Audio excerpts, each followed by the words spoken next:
Hey, what's going on, guys? It's NEACE. I'm super excited about this video series. I got the time and energy to put it together at last. This is NEACE's Fortnite Fundamentals, a series where whether you're a noob or a pro, you can go to this series and go to each episode and learn everything that you would possibly ever need to know about these specific Fortnite fundamentals. Okay? Took a lot of time making this for you. I hope you enjoy it. For those who don't know who I am NEACE. I play professional Fortnite. I've played in the skirmishes. I've played on LAN events. I've won a lot of money playing this game somehow. I come from League of Legends before this. I played high elo in that. And I also coached that game as well. So I think I have a knack for coaching and helping people understand things very simply. So if you will give me your time, I think you will enjoy this series. And if you are enjoying it, please like, comment, share, subscribe, show it to your friends, and we'll keep developing this. This first video is about settings, because you can't really go anywhere without getting your settings ironed out. So we're going to be covering keybinds, sensitivity, and graphics. We're going to touch on each of those. Each thing that you would possibly need to know about those things. And then we will move on in the next episode to building. So without further ado, let's go over the perfect settings. And people always want to know that, but the answer is quite simple. Just copy someone better than you. When you're a new player, just copy someone who is better than you at the game that you like. In this video, I'm going to be using my settings as a reference, dipping on to FaZe Cloakzy's settings for his building, just to give you a perspective on how they can change. And then we're going to be going into sensitivity, graphics, and all that stuff. Stretch res, everything you possibly need to know about settings so you can feel confident going into your game like, man, I'm losing not because my sensitivity is bad or my settings are bad or whatever, right? So, key bindings, very, very simple. These are all standard key bindings. WSADs, all standard. Jump on spacebar. I put these little stars on here so that I could talk about some things that I changed up. Mouse wheel down. There's a bunny hop mechanic in Fortnite. If you're moving quickly in one direction, you can often scroll your mouse wheel down right as you land and keep that momentum. That may or may not stay in the game, but it's important to note why I did it. Sprint is unbound because we don't use that. We have auto sprint on, which I'll cover later in the video. Auto run, left alt. You can use auto run to keep running with your hands off the keys and drink water, whatever you need to do. That's why it's there. Crouch is left control. Fire, target, left and right mouse buttons, pretty obvious. Reload R, use is E. Mouse wheel up, I want to talk about this really quickly. I have use bound to my mouse wheel up. When I 50-50 chests, grab items, I scroll my mouse wheel up, and I just rotate my cursor over all the items and I can quickly grab them without spamming my key like this. A little easier on my hands. It's a lot more efficient and it'll win you a lot of 50-50. So do that. That's what these videos are about, is to help you with everything. And that little tip actually wins me a lot of 50-50s, believe it or not. Inventory management, let's talk about this. Q by default is normally at 1. As you can see, I marked all these because I moved every single key. I moved my harvesting tool from 1 to Q, and then everything else I went ahead and rebound appropriately. Basically, I have all my weapons on 1 through 4, consumables on 5. Very simple. Cursor mode, also very important that I talk about it. Cursor mode allows you to hold a key and keep your inventory open, and then once you release the key, your inventory goes away. That's an important key to have, and it helps you a lot with in-game inventory management. Toggle inventory I. Noobs will use this key. I never use my inventory toggle inventory key. I simply use cursor mode. But I just wanted to point out the difference between the two because that's something that I wish I would have known when I got into Fortnite. Alright, so let's look at the building keys. I use a bit of a hybrid setup. The Logitech G Pro was the mouse that we were allowed to use at the recent TwitchCon event, so I got used to a 2-button setup. My wall and my floor are on my side mouse buttons. My stair and my roof are on my keyboard. It's important that you have easy access to all of your buildings, whatever it is, whatever your materials are or whatever your type of building is. If it's a floor, it's a wall, it's a roof, just make sure your hands can quickly get to that key. Your muscle memory will develop over time, and there's no right or wrong way to do this. It's just, can you quickly access those keys fluidly?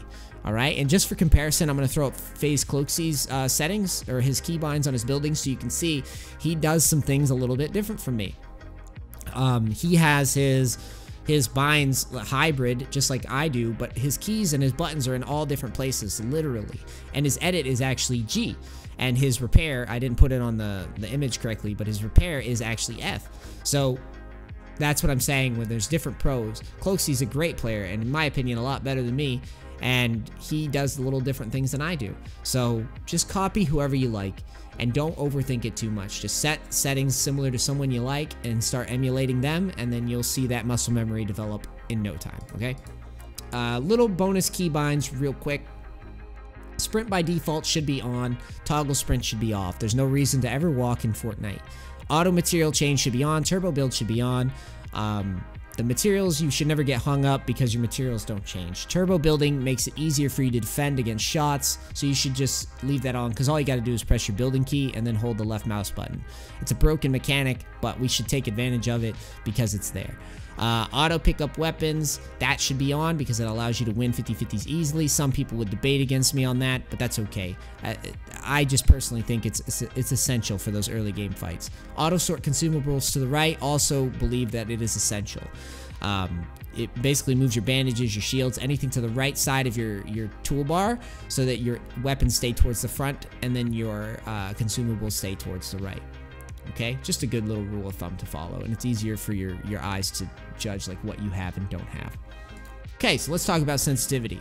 For my settings, I use 800 DPI. The reason why my DPI is a little bit higher than some is because when I go to LAN events, sometimes they put us in small spaces, and I don't like slamming my hand against the desk wall, okay? For you guys that you have full access to your setup at all times, you may want to turn that DPI level down a little bit more. The mouse sensitivity and the DPI, as a rule of thumb, lower is better for more precise aiming. However, Fortnite is a very mobile game and a very vertical game where you have to be swinging your mouse a lot. Lower sensitivity means you're going to need a bigger desk and you're going to need more mouse space. Otherwise, you're going to be struggling. The other thing is, if it takes you too long to turn around or to flick shot, then you may want to up your sensitivity. The mouse targeting sensitivity is basically aim down sights. As a rule of thumb, players that have been playing BR games for a while love their ADS to be a little bit lower, and then their snipe to be even a little bit lower than that. Some people do a 1-to-1 ratio where everything is just, you know, the DPI, the mouse sensitivity, and they turn their targeting and their mouse scope sensitivity all the way to 1 so that there's no difference. You just pick and choose whatever idea you like more and stick to it. All right, so now let's talk about graphics. Everyone wants to know, what's the perfect graphics settings? It just depends on what type of player you are. If you're a super try-hard player, turn everything down. Turn just about everything down and turn your view distance up. Turn your motion blur and your V-Sync off, and enjoy those try-hard graphics where, you know, your frames are basically as best as they could possibly be, so that it's not so much about your computer chugging or things looking pretty as it is the gameplay. That's what I do. I have my view distance up and pretty much everything low except for anti-aliasing, I believe. I like the way that looks. Other than that, it's pretty standard to what I'm talking about, try-hard settings. The next thing that I'm going to talk about is custom resolutions or stretched res, which is a huge debate in the Fortnite community of whether or not you should or shouldn't have stretched res.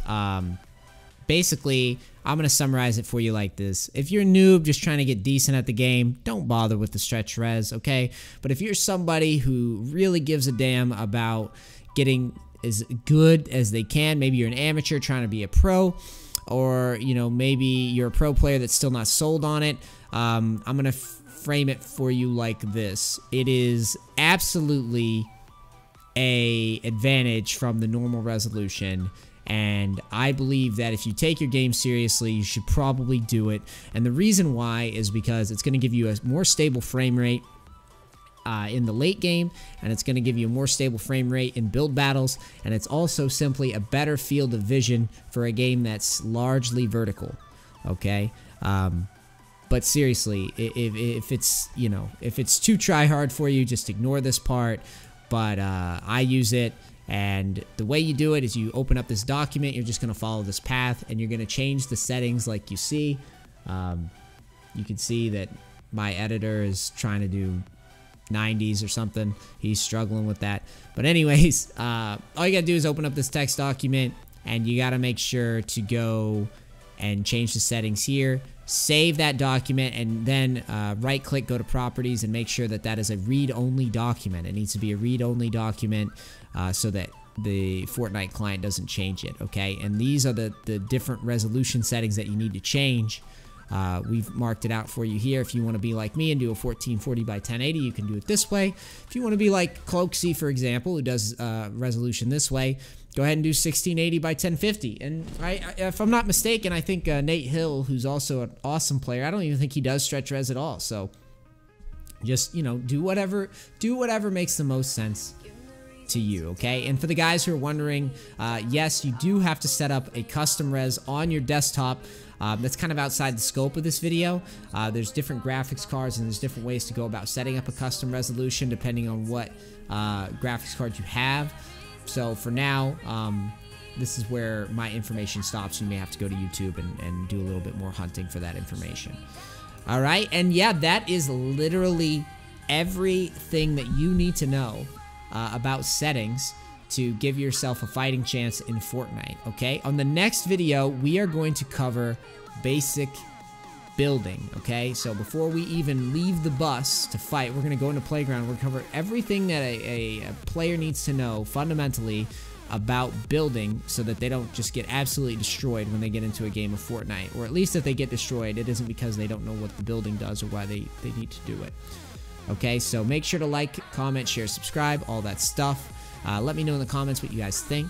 And I'm NEACE. This is NEACE's Fortnite Fundamentals, and I'll see you on the next episode. All right, peace.